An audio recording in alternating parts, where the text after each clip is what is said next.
Күн өткөн сайын сулуулугу дагы артып, анан баягы Азиздин аялы Зулайка азгырылды да. Качан ушу тамай тиерине ишенгенде, ошондон кийин анан окту узатат да.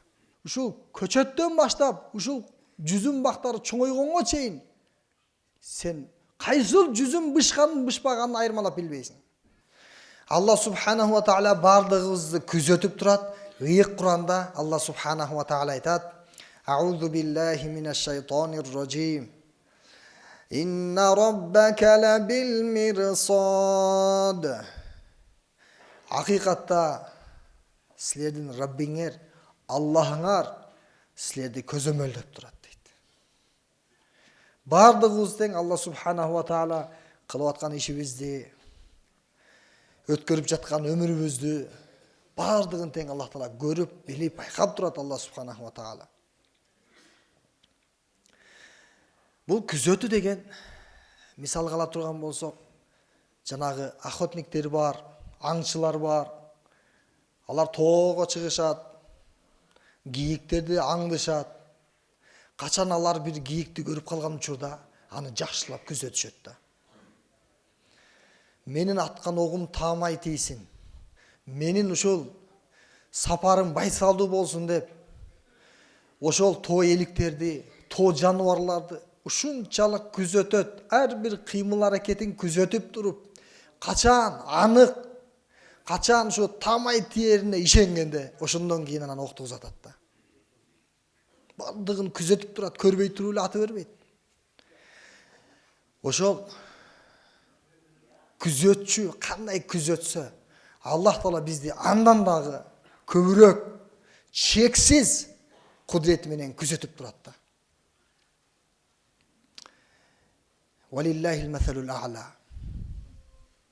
Алла субханаху ва таала ыйык Куранда көптөгөн мисалдарды берген пенделерге түшүндүрүш үчүн акыйкатты, динди, жашоону, бактылуулукту, акыйкатты билдириш үчүн Аллах таала көптөгөн мисалдарды берет, түшүндүрөт. Эмне үчүн? Пенделер Аллах тааланы жакшылап таанысын, Аллах тааланын өкүмдөрүн билсин, анан ошого амал кылсын деп Аллах таала «Валакад дарабна линнаси фи хазал Кур'ани мин кулли масал». Түрдүү Аллах таала мисалдарды бердик дейт да. Керек болсо чиркейди дагы Аллах таала мисал берип койду да. Баудатан фама фауқаха. Чиркей болсо чиркейдин үстүндөгү чиркейди мен айтуудан уялбайм дейт. Алла субханаху ва таала бардыгын билип турат, көрүп турат. Мына ошол көрүп туручу, билип туручу сыфатын бизге жакшылап түшүндүрүш үчүн Аллах таала Куранда кайра мисал келтирип, кайра Аллах таала аяттарды алып келет да. Болгону бизде Алла субханаху ва таала көрүп турат деген сезим келиш керек да. Эгер бул сезим келе турган болсо, анда сиз эч качан күнөө кыла албайсыз.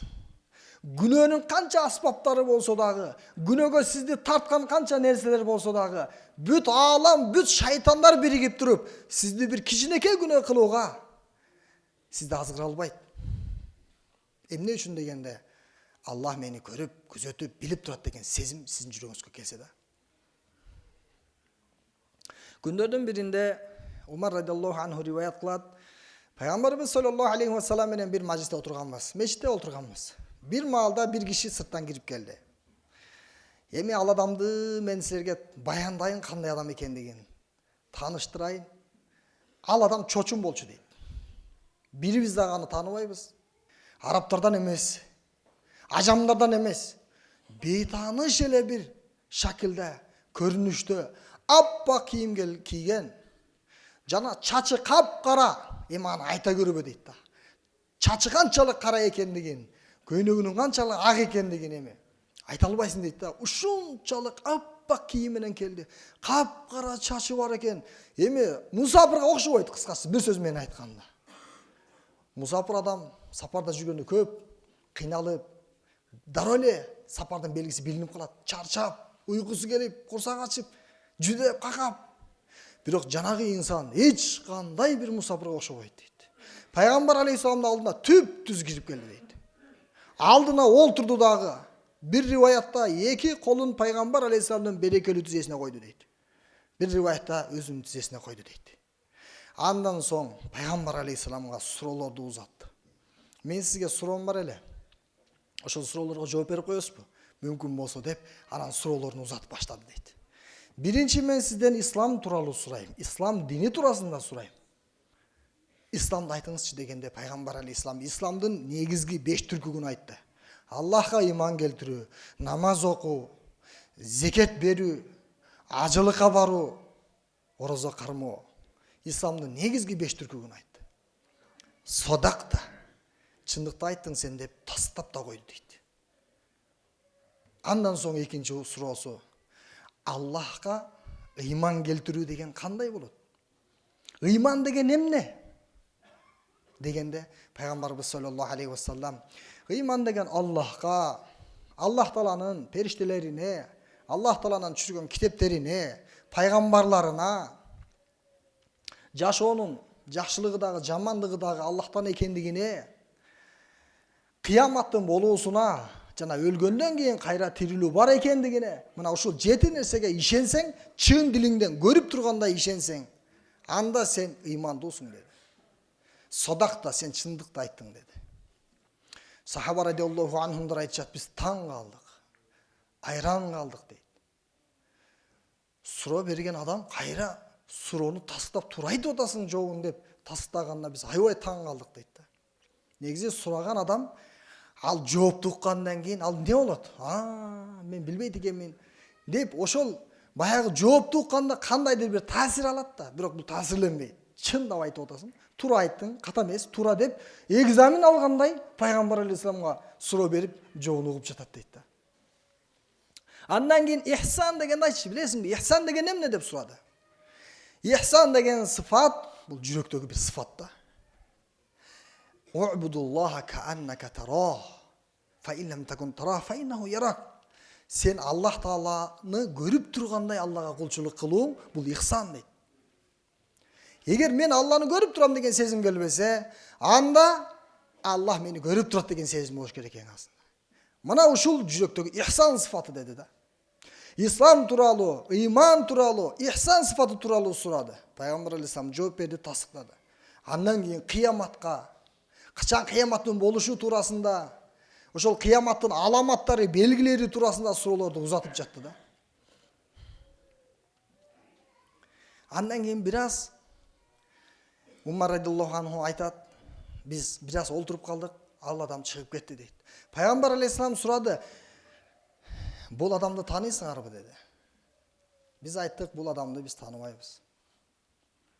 Бул бир чочун адам окшойт. Аллаху ва расулуху а'лам. Сиз Аллах жана сиз билесиз. Дегенде анан пайгамбар алейхисалам, бул Жабраил периште болчу дейт. Силерге эмне үчүн келди билесиңерби? Силерге диниңерди үйрөтүш үчүн келди дейт. Эң биринчи эмне үчүн ислам тууралуу сурады? Ислам деген бул сырткы көрүнүш да. Орозо, зекет, ажылык, намаз. Ислам тууралуу сурады. Эмне үчүн десе, биринчи адам баласы Аллага моюн сунат экен. Ушул 5 өкүмдү аткарса, моюн сунса, ушул Аллах Таала моюн сунган сыфаттар, Аллах Таалага моюн сунган өкүмдөр адамга ыйманды бекемдейт экен да. Орозо кармады, сабырдуулук келди, зекет берди, берешендүүлүк келди, намаз окуду, Алла мени көрүп билип угуп турат деген сезим келди. Ар бир Аллахтын өкүмү ажылык кылды, алыс экендигин билди инсан, тааныды өзүнүн ким экендигин. Ошентип исламдын 5 негизин биринчи ирет сурады. Себеби бул ислам бул алгач башталат. Анан барып ишенимдер бекемделет, ыймандар бекемделет. Анан ихсан тууралуу сурабадыбы? Андан кийин кыямат тууралуу сурап кетти. Ошол ихсан сыфаты менен пайгамбар алейхисаламга суроосун токтотту дагы, анан кыямат тууралуу сурап кетти да. Алымдар айтышат, адам баласы Аллахка моюн сунгандан кийин, Аллахтын өкүмдөрүн аткаргандан кийин, Аллах Таалага болгон ишеним бекемделет, Алланын өкүмдөрүнө болгон мухаббат келет, сүйүнүп аткарып баштайт, калтырбайт. Кыжалат болот, калып калса, кечигип калса, анан барып ихсан сыфатына келет. Мен Алланы көрүп турам деген сезим келет. Болбосо Алла мени көрүп турган сезим келет. Бул ыймандын эң туу чокусу экен да булчу. Ыймандын эң чокусу. Кимде ким Аллахты мен көрүп турам деген сезимде ибадат кылса, ага тең келе турган эч бир инсан жок да. Анын ыйманы эң бекем болот, анын амалы эң бекем болот да. Эми муракаба дейт. Ихсан сыфаты бул муракаба. Араб тилинде бул муракаба дегени муфаала. Эки тараптан болот экен да. Бир тараптан эле эмес. Эки тараптан болот экен. Биринчи тарабы мен Алланы көрүп турам деген сезим келиш керек да. Кантип келет бул сезим? Мен Аллахты көрүп турам деген сезим кантип келет десе, инсан ар дайым Аллахты күзөтүп турат экен да. Алла менден капа эмеспи? Ушул ишти кылсам Аллага жагабы жакпайбы? Алланы канткене ыраазы кылам? Аллага канткене жакындайм? Алланын ыраазылыгын күзөтүп турат экен да. Качан мен Алланын ыраазылыгына бөлөнөм? Качан мен Алланы ыраазы кылам деп ар дайым Аллахтын ыраазылыгын көзөмөлдөп турат экен да. Бир дагы убакыт калбайт капилетте. Мен дайыма Аллахты көрүп турам. Аллахтын ушул мага ыраазы же наразы эмес экендигин мен көзөмөлдөп турам. Алла ыраазы боло турган иштерди кылам, Алла наразы боло турган иштерден тыйылам десе, бул муракаба болду да. Бул ыймандын эң чоңусу экен булчу. Андан кийинки даражасы Алла мени көрүп турат. Мен ар дайым мен Аллахты көрүп турам деген сезим келбесе, жок дегенде Аллах мени көрүп турат деген сезим келиш керек экен да туугандар. Ошондо биздин ыйманыбыз бекемделет. Ошондо биздин ыйманыбыз кабыл болот. Мубарак деген бир улуу инсан өткөн. Ал өзү кул болгон. Кожоюндун кызматында жылдар бою кызмат өтөдү. Бир күнү кожоюн келип, "Кана, кулум келчи, мага ушул жүзүмдөн алып келчи. Сенин жүзүмдөрүңөн ооз тиейин" деп, анан жүзүм бактарынан жүзүм алып келүүгө өкүм берди. Мубарак рахматуллахи алейхи барат дагы жүзүмдөрдү терип келет. Жесе ачуу, жесе кычкыл, бышкан эмес. Кайра жөнөтөт. Анан ачуусу келет да. Инсандын сабыры аз. Адам чыдай бербейт.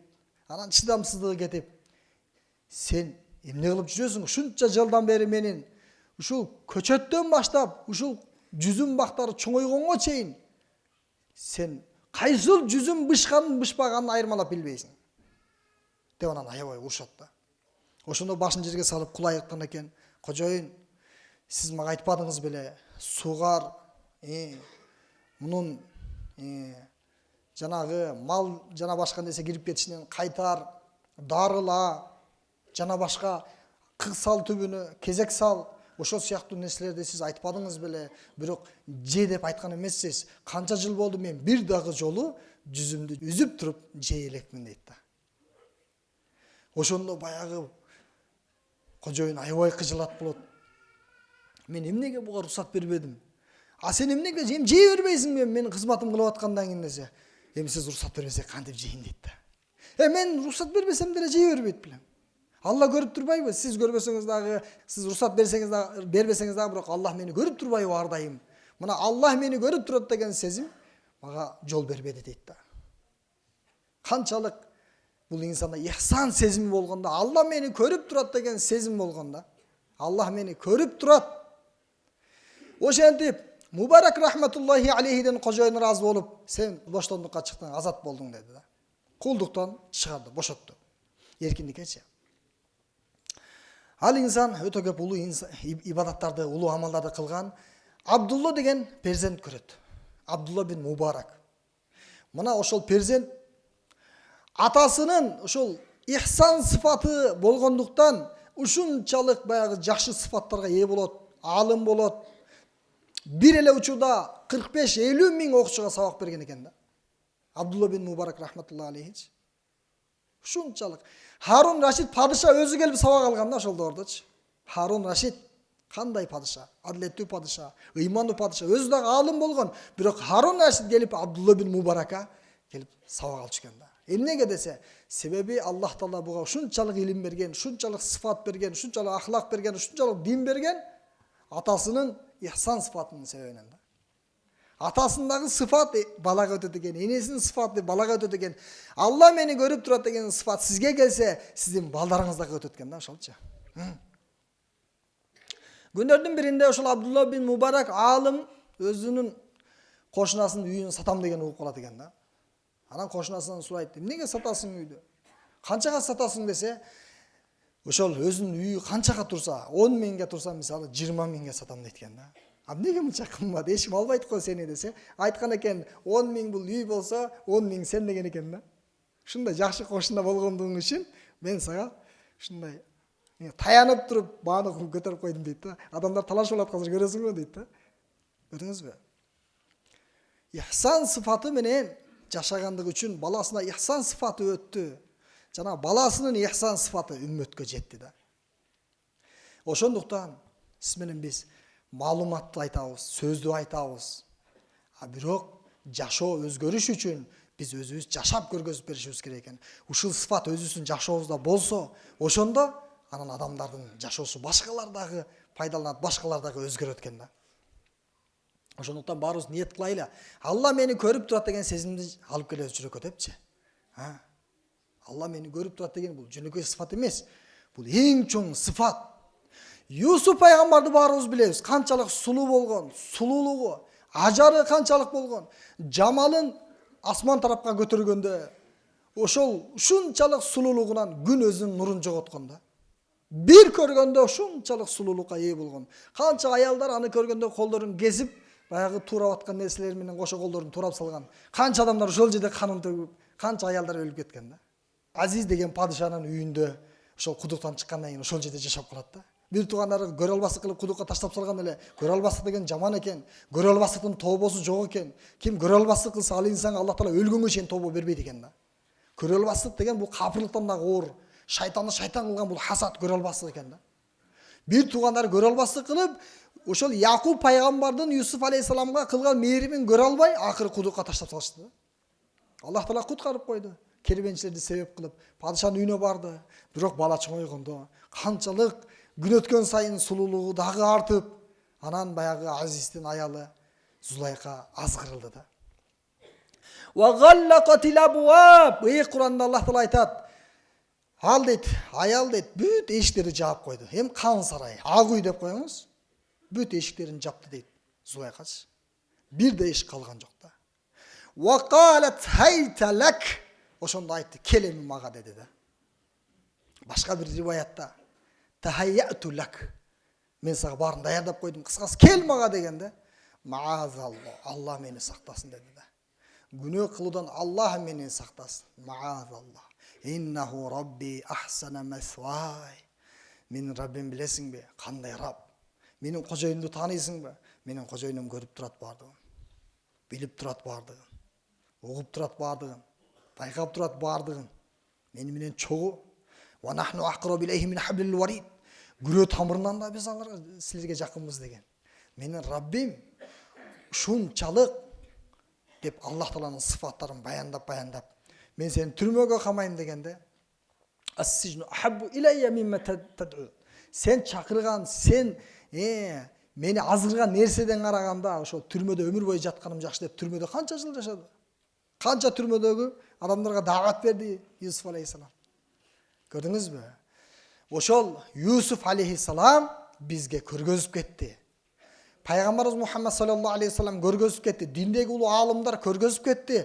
Адамда кандай сыфат болуш керек да? Алла мени көрүп турат деген сыфат канчалык деңгээлде болуш керек? Умар радиаллаху анхуну бардыгыбыз тааныйбыз. Абдулла деген баласы бар эле. Абдулла бин Умар радиаллаху анхума күндөрдүн биринде жамааты менен Алланын жолуна чыккан, дааватка чыккан эле. Качан алар жолдо кетип бара жатканда чөл болчу, ысык болчу, эч бир караң көрүнбөйт эле. Бир жерде бир койлордун жанында бир жигит турган экен да. Анан ошол жигитти чакырды. Келиңиз. Дасторконго олтуруңуз. Кичине ысыкта, кичине чай ичиңиз, суу ичиңиз, тамак жеңиз, курма жеңиз деп анан дасторконго чакырса, инни саим, мен орозо кармадым эле деди да. Сен орозо кармадыңбы? Ушунчалык ысык күнү орозо кармадыңбы? Анан чаңгабадыңбы сен? Кыйналбадыңбы? Мал кайтарыш канчалык кыйын, ысыкта, кагыраган чөлдө. Неге сен орозо кармадың деди. Сапарга даярданып атам дейт. Акыреттин сапарына даярданып жатам дейт. Койдон бирди сойбойлубу дейт. Акчасын беребиз. Койдон бирди соелу. Анан сага да кичине бөлүп беребиз. Тамак жасап беребиз. Жок дегенде ооза чарга кичине сага калтырабыз. Сойбойсуңбу койдон бирди десе. Кой меники эмес дейт. Кимдики? Кожоюндуку. Айтып коесуң, акалаху зип, карышкы жеп кетти деп коесуң. Эмнеси бар экен? Таппай калдым деп койсоң эле маселе чечилет деди. Айналла. Аллахка эмне деп жооп берем деди. Кожоюн көргөн жок, Алла көп турбайбы дейт.